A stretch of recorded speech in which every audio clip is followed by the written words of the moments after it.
Right, hello there everyone, welcome back to James Redmond TV and welcome to another Redmond Roundup where I explain all of my controversial views and opinions for open discussion in the comments down below. And I'm trying to bring the positive vibes to the channel, people, but I just can't do it because I'm sick of being lied to. This is the exact same situation as when your dad, who isn't in your life, says, I'm going to be back next Christmas. What about the 10 previous presents that I've been waiting for Christmas, Dad?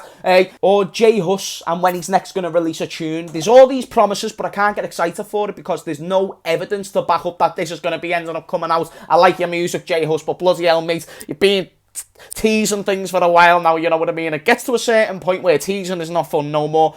It's the same with these big signings in FSG. I know I come out with crazy analogies, and I know that they probably don't even suit, but you get the point. What I'm sick of is whenever something goes wrong, or let's say whenever we want to kick on, we're linked with Jude Bellingham, we're linked with Kylian Mbappe, we're linked with Tuchemani, and we end up getting Arthur Melo.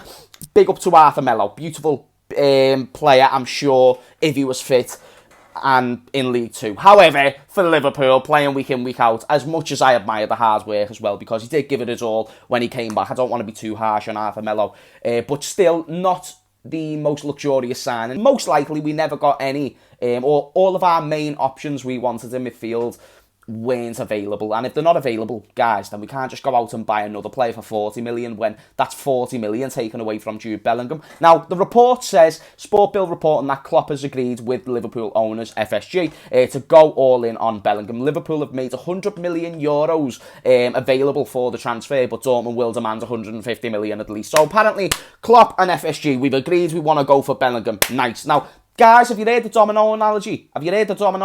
Let me try and come up with a little bit of a different one. Now, I like barbecue walkers. Shout out to Gary Lineker. But I'm not going to go all the way to some American candy shop in town to go and get a barbecue rib walkers. No, I'm going to go to the top shop in Bootle and just simply grab prawn cocktail walkers. Do you want me to tell you why? Because it's much more time convenient. And prawn cocktail is still nice. So even though I want the barbecue rib flavoured even more, I don't want it enough to the point where I'm willing to go all the way to town and grab these barbecue ribs. I would much prefer to go and get prawn cocktail. And in this case, Arthur Melo is the prawn cocktail and the barbecue ribs, Jude Bellingham. And I'm just tired of the lies. I'm just tired of the, we're linked with Jude Bellingham. Okay, but what if Real Madrid take him?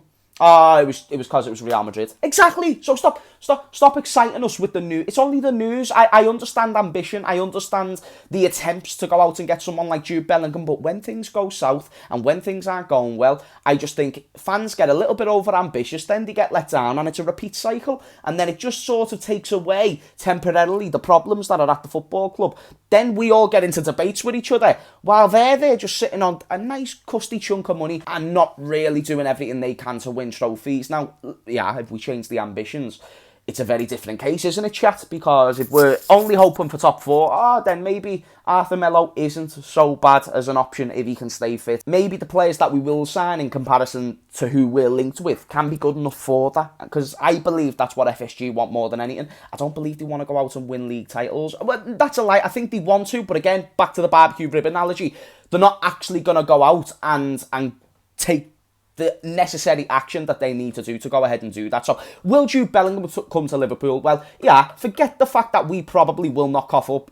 Didn't you see the key thing? They want 150 million. We're willing to spend 100 million. So if I said to you, do you want this bottle of Prime for £1? And you said to me, nah, I want to pay you 75p. Well, no, because I bought this Prime for like £3. I'm just trying to get it out my hands. And now you're going lower when I was trying to be generous anyway. Dortmund are saying this is the money that we want. I want my quid for my Prime. They want their 150 million for Jude Bellingham. Because guess what? If Liverpool don't cough up, Real Madrid will, or City will, or one of these other teams. And if they don't, then we get that free entry to Jude Bellingham. But will Jude Bellingham alone be enough to go and take us to league titles? No, you're going to need to build around him. So when you do get Jude Bellingham, what's the next step after that? Who do you then invest into? And I really do not see a world where we pay 150 million for Jude. Can we get him for 100? Maybe. Do we have 100 to pay for him? I would guess so.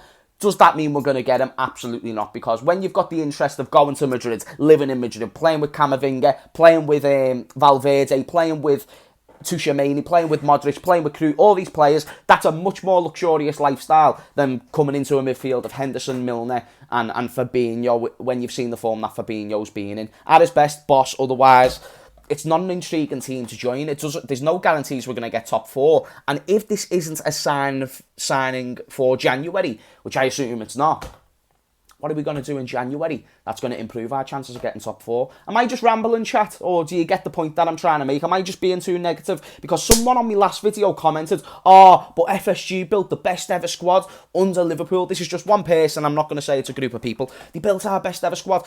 Is it just a little bit ironic to me that we got really, really good and got the best squad that we could have possibly got under Jurgen Klopp, and that didn't happen under Brendan Rodgers, for instance, when FSG first came in? Like, is it circumstantial that we're still getting good purchases like Luis Diaz and like these players when we haven't got Michael Edwards, but we've now got his understudy, but we've also got Jurgen Klopp? Is there not an element to where this is Klopp's gains and Klopp's achievements more so and way more so than FSG's? I think we need to be careful about how much we associate it with the owners. Yet they were the owners while we won the league. That's boss. Do you want to go and win the league title the next season? I've heard a lot of people say yes. Someone else said to me, oh, but it's a rebuilding process. In the summer, you would have not been suggesting that this is a rebuilding process. I'm sorry, guys, and I really don't like doing this. I said it on the podcast, don't like being negative.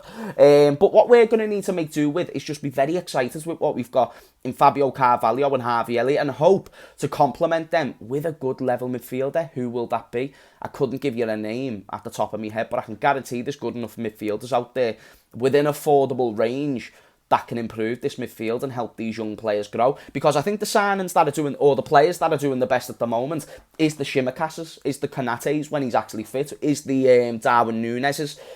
And even though I'm not a big fan of his ability on the ball, I love his attitude and I love how much he works and I love his defensive work rate. So, in the situation of Jota being injured and if Firmino's not in form, then yet you play Núñez, of course, but I just think overall we're not in a position where we can really go on and kick for league titles. Therefore, we need to see more ambition and possibly even give some of these younger players a chance. Every great legend has his day. Every great legend. There's a lot of footballers who had a 3 to 4 to 5 year span where they were really, really, really good. It doesn't take away from the legacy. It just doesn't mean you should persist with that. Otherwise, Steven Gerrard would still be in our midfield. That's not how football works, people. Me saying Fabinho possibly leaving might be a good idea, which I don't think is the case. I prefer to get someone else in, keep Fabinho for another year or two, and then let him go when this new player develops. However, if we persist with him, that's not improvement, that's not progression. We've only won the league once with Fabinho.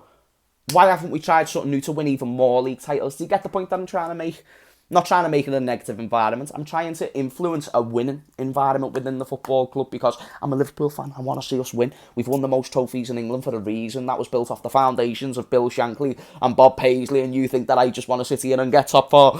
Are you crazy? But I'll be proud of them if they get top 4 because I've readjusted the expectations and the performances of these players. Therefore, when I see them go and beat Napoli 2-0 in not the most convincing way possible, I'll take that all day long, and I'll take it if we get a result against Spurs as well, because to just expect to win is a little bit ludicrous to me. So, guys, I want to ask you the question in the comments down below. What midfielder should we get if we are to not get Jude Bellingham? Someone who's affordable and someone who still improves us, because there is definitely plenty of options out there of suitable good midfielders. It's not hard to improve our midfield at the moment, and whether that means you sell Fabinho and these older players, or you just drop them and influence or introduce a little bit of new blood into the starting 11, I think that nothing but benefits the team. Let me know if you disagree and why you disagree in the comments down below. We're not getting Jude Bellingham. That's my prediction. Mr. Matt predicts.